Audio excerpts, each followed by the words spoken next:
paglalakbay sa Naysay ay isang akdang sumasalaysay sa mga karanasan at paglalakbay ng isang tao.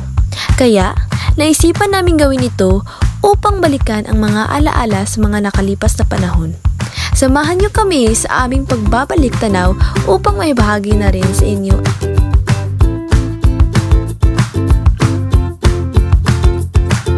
Ang Little Siargao ay matatagpuan sa Liloy, Zamboanga del Norte. Ito ay isang lugar kung saan buhay ang mga bato, maputi ang buhangin, at puno ng magagandang tanawin.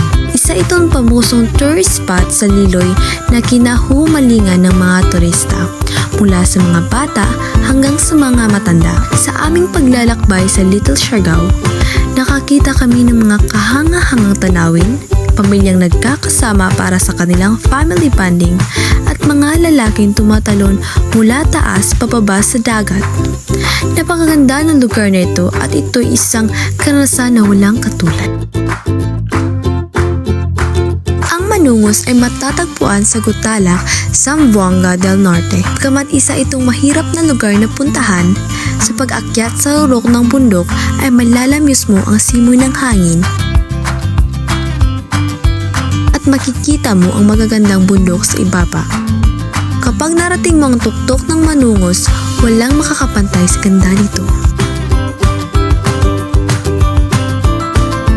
Subalit, sa aming paglalakbay, walang sinuman ang makakapantay sa tahanan sa Labasan, Zamboanga del Norte.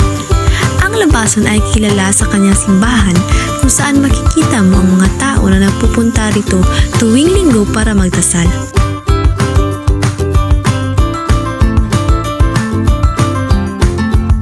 Bukod dito, ang pangalan ng Labason ay may kaugnayan sa sariwang mga isda na ibinibenta sa palengke o labason sa Bisaya.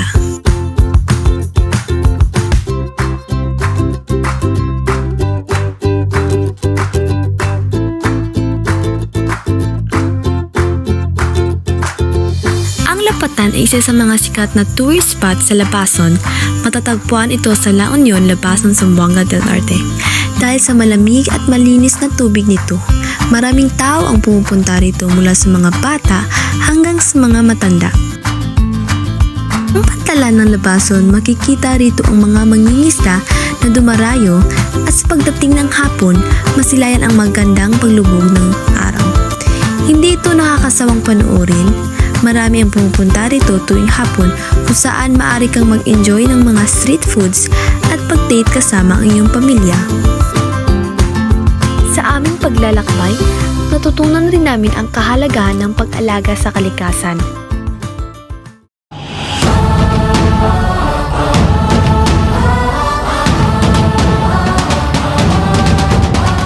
Habang kami ay naglalakbay sa magagandang tanawin at natural na yaman ng mga lugar na aming pinuntahan, kami ay naging mas malalim na responsabling mamamayan.